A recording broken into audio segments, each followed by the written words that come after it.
Assalamu alaikum wa rahmatullah.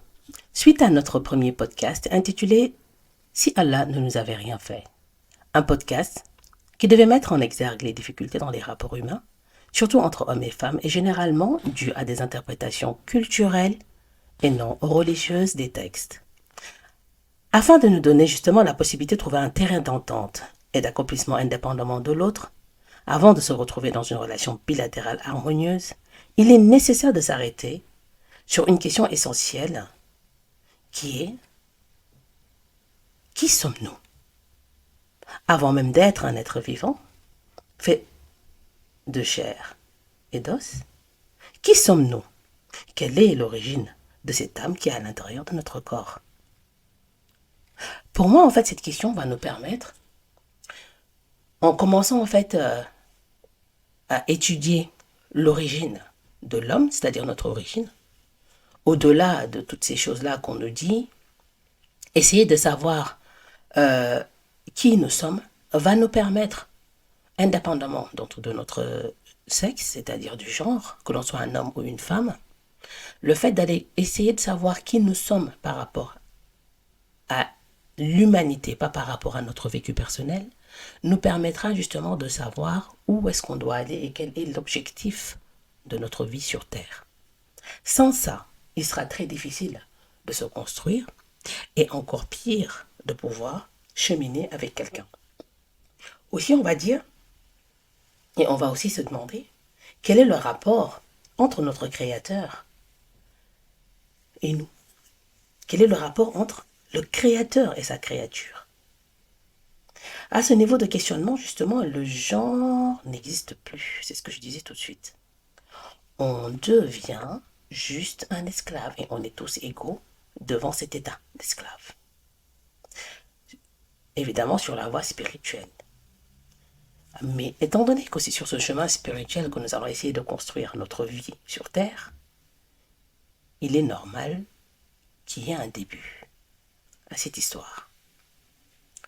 La compréhension que nous devons avoir justement de la situation doit être précise. Et celle-ci va d'abord nous pousser à essayer de savoir quels sont les deux rangs d'entité suprême d'Allah, notre Créateur. Car effectivement, pour se connaître, il faut savoir c'est qui nous a créés. Pour que le Créateur, pour que la créature puisse savoir qui elle est, il faut qu'elle sache c'est qui l'a créée. Allah subhanahu wa ta'ala, en fait, est une entité que l'on peut considérer à deux niveaux. Le premier niveau, c'est ce qu'on appelle le rang premier, qui est l'entité pure. C'est un niveau où, en fait, Allah, il est qualifié à la hauteur de sa grandeur. Et à ce niveau-là, en fait, on est dans une sphère, en fait, qui est privée. C'est complètement privé. Personne d'autre qu'Allah ne peut le connaître. Personne ne sait comment Allah est, sauf lui-même. Et même, justement, pour étayer ça, il y a un hadith Qudsi qui signifie des hadiths qui viennent directement d'Allah subhanahu wa ta'ala, qui ne sont pas des hadiths qui passent par le prophète Muhammad sallallahu alayhi wa sallam, qui ne viennent pas de la tradition prophétique. Dans ce hadith Qudsi, Allah subhanahu wa ta'ala dit j'étais un trésor inconnu. Donc dans le premier rang, on ne peut que s'en arrêter là. On ne peut pas aller plus loin. Par contre, dans ce deuxième rang, son entité suprême qui va permettre justement l'existence de l'autrui, sa suprématie et son élévation sont encore là.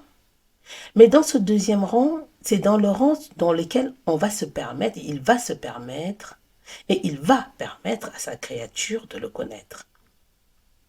Même s'il garde ses attributs justement d'élévation et de supériorité, il va faire apparaître une créature à laquelle il est supérieur. Et donc, il lui affecte des attributs. Donc, par essence même, ce deuxième rang exige l'existence de la créature, de ce qui fait partie en fait des perfections de l'entité, pour qu'Allah subhanahu wa ta'ala soit connu. C'est l'apparition du vrai à l'autrui, et pas par l'autrui, parce que le vrai, il n'apparaît que par lui-même.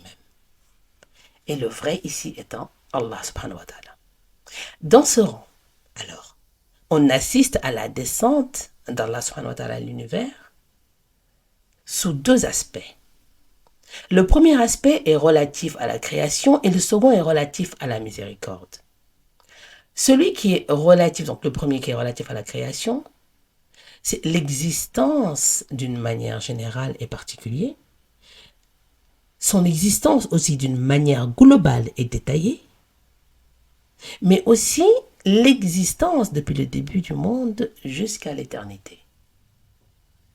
Et dans le second rang, ce qu'on appelle donc le rang qui est relatif à la miséricorde, là on va assister à la descente par le débordement de la miséricorde divine, et on appellera ça le souffle du tout miséricordieux. Et à ce niveau-là, cette miséricorde va s'adapter aux intérêts des gens, à leur concupiscence, à leur goût, leur joie, d'une manière absolue. Cette miséricorde va déferler sur tout ce qui existe dans l'univers, qu'ils soient croyants ou mécréants. Et ces deux aspects, en fait, vont se retrouver dans ce qu'on appelle la réalité de l'être le plus extraordinaire. Sayyidina Muhammad sallallahu alayhi wa sallam. Et c'est ce qu'on appelle al-haqiqatu muhammadiyya, c'est-à-dire la réalité muhammadienne. Parce qu'en effet, la première existence qu'Allah subhanahu wa ta'ala a créée à partir de la présence de l'aveuglement, c'est la sienne. Et cette présence et cette création est comme une sorte de miroir et d'isthme qui va nous permettre en fait de pouvoir connaître notre Créateur à travers justement ce miroir-là. Et c'est ce qu'on appelle la réalité mohammedienne. Ainsi, on va se rendre compte que l'on soit homme ou femme, que l'on soit un animal, un arbre, que l'on soit un être vivant doté de la parole ou pas, ou de la raison comme on dit, ou autre, du moment qu'on est un être vivant, le prophète Sayyidina Muhammad sallallahu alayhi wa sallam est la cause de l'approvisionnement justement de la créature en miséricorde divine. Comme il a été aussi la cause de son existence. Là, on va avoir le hadith en fait qui va être rapporté par Abd-Razaq al-Qastalani dans son livre, c'est le livre qui s'appelle en fait Mawahib al-Dunya. Le compagnon du prophète, c'est Muhammad sallallahu alayhi wa sallam, Jabir ben Abdallah, il va nous rapporter que le messager d'Allah subhanahu wa ta'ala avait dit: ô mon père et ma mère te servent de rançon. Informe-moi quelle est la première chose qu'Allah a créée avant toute chose. Et le prophète Muhammad sallallahu alayhi wa sallam lui a répondu: Allah le Très-Haut a créé la lumière de ton prophète avant toute chose. Puis il a créé tout le bien à partir d'elle. Puis il a créé toute chose par la suite. Il est important de s'arrêter sur ça. Le respect que l'on doit aux êtres vivants, le respect que l'on doit à chaque être humain, à chaque animal, à chaque plante, à chaque chose sur cette terre, ce respect-là est une obligation. Parce que chaque être a été créé par la lumière de Sayyidina Muhammad sallallahu alayhi wa sallam. Que l'on soit d'accord ou pas, que l'on croit ou pas, que l'on le sache ou pas, en tout cas ceux qui le savent doivent avoir ce respect-là.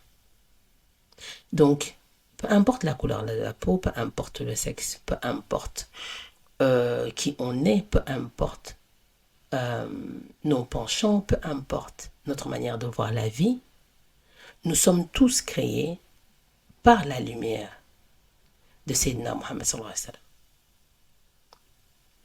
Et cette réalité, ce qu'on appelle la réalité mohammedienne, regroupe toutes les entités de l'univers, depuis la prééternité jusqu'à l'éternité. On peut même dire qu'elle est l'origine génétique de tout l'univers. L'existence de Sayyidina Adam alayhi salam par contre, ne regroupe que celle de sa descendance jusqu'au jour de la fin du monde. Alors que l'existence de Sayyidina Muhammad sallallahu alayhi wa sallam, il n'y a pas un seul atome dans l'univers de la prééternité jusqu'à l'éternité qui n'en fasse pas partie. Il est très important pour chaque être vivant de savoir que c'est cette réalité mohammedienne qui est la première mère de tout l'univers et que c'est ça l'aboutissement de la descente de tout puissant et de tout puissant par rapport à la création. C'est aussi l'aboutissement de sa descente et à l'effusion de la miséricorde divine exigée par le souffle du tout miséricordieux. La première descente, en fait, qui a abouti justement à l'existence des créatures et qui est signalée par le verset donc, dans lequel on dit si tout le miséricordieux avait un enfant, alors je serais le premier à l'adorer. C'est dans la sourate Zukhruf, l'ornement, verset 81.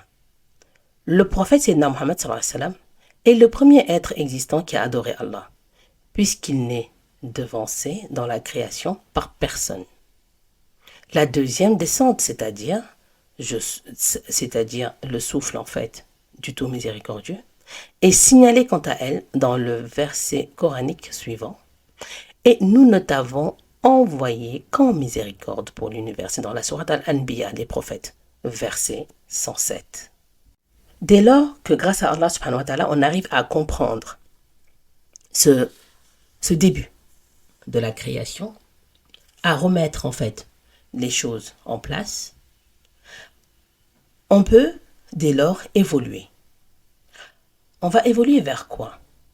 Vers les trois rangs en fait d'Allah subhanahu wa ta'ala par rapport à la création. Donc là, c'est-à-dire qu'on va se spécifier par rapport au deuxième rang de départ. N'oubliez pas que le premier rang était celui où Allah était le seul à se connaître. On ne peut pas aller plus loin là-dessus parce que c'est un rang qui est privé. Et le deuxième, c'est là où il fait apparaître justement la créature, la création. Donc il fait apparaître la création et c'est là qu'apparaît la réalité mohammedienne qui est la réalité de Sayyidina Muhammad sallallahu alayhi wa sallam par lequel il créera toute existence. Donc dans ce rang-là, il y a trois sous-rangs, si on peut dire ça.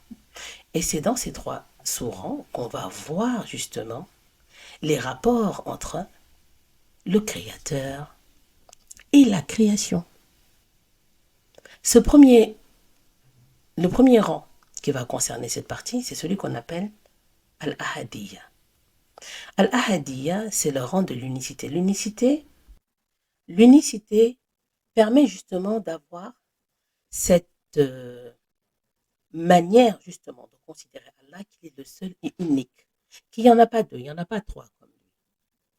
Ensuite, il y a le rang de l'union absolue qu'on appelle Al-Wahda et le rang de la divinité unique qu'on appelle Al-Wahidiyya.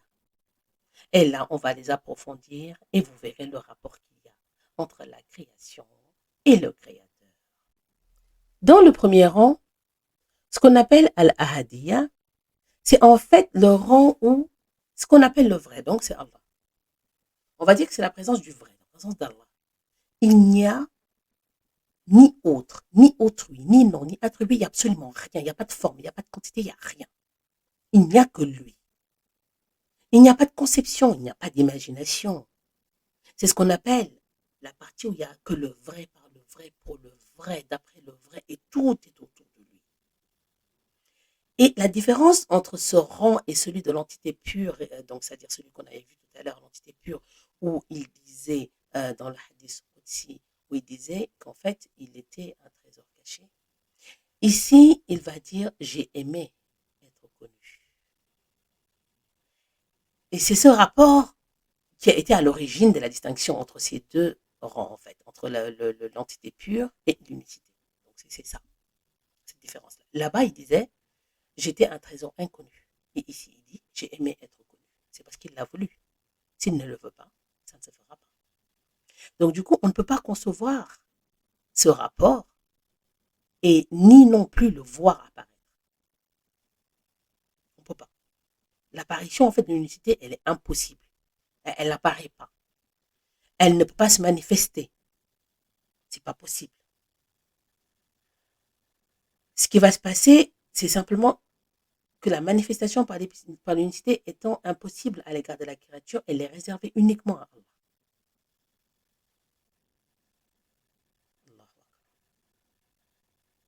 Du coup là, c'est cette impossibilité-là justement qui va se réaliser et qui va nous permettre de réaliser qu'il ne peut même pas y avoir d'autres dieux que Dieu et qu'il n'y a que Dieu que Dieu. Il n'y en a pas deux. Il ne peut même pas y en avoir deux. Même s'il l'avait voulu, il aurait pu en faire deux, mais il ne l'a pas fait.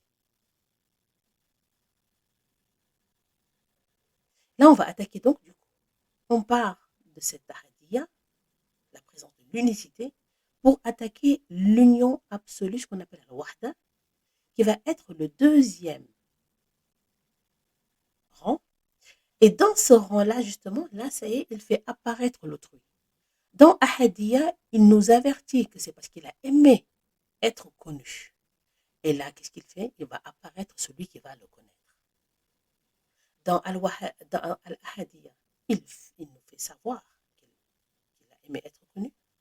Dans Al-Wahda, il va être connu parce qu'il va créer celui à qui il va permettre de le connaître sous certains aspects.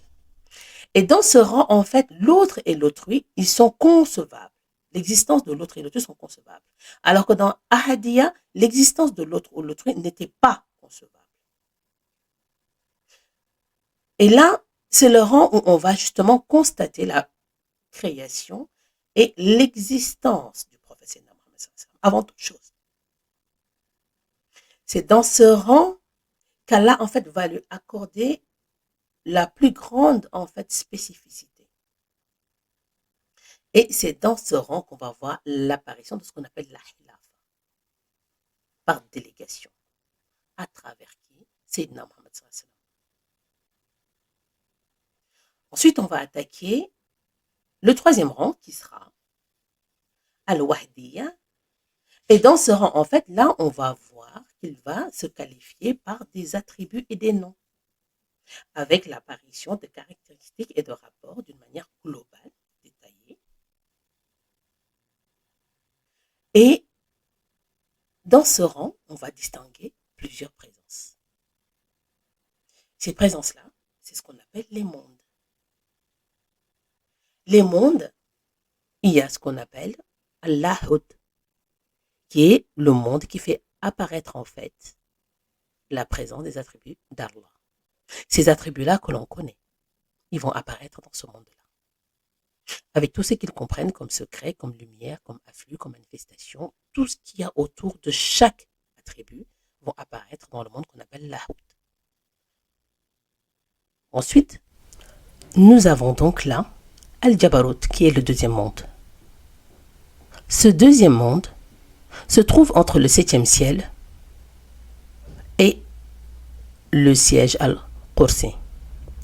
Il s'agit en fait de la présence de ce qu'on appelle des effusions divines et des secrets divins.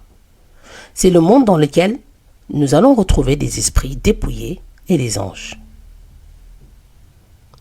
Ensuite, nous avons le monde, ce qu'on appelle le monde Malakut. Ce monde-là, c'est le monde des homologues. C'est-à-dire que le monde dans lequel on va voir l'effusion des lumières pures, et c'est là où il y a la présence de ce qui se retrouve entre le 1er et le 7e ciel. Et vous savez que dans chaque ciel réside un prophète,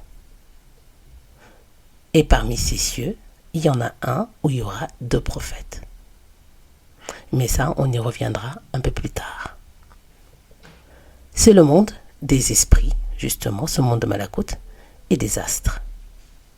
Les esprits, c'est important de savoir qu'ils sont dans le monde des Malakut, parce que des esprits naîtront les âmes, et les âmes, c'est ceux qui seront dans les corps.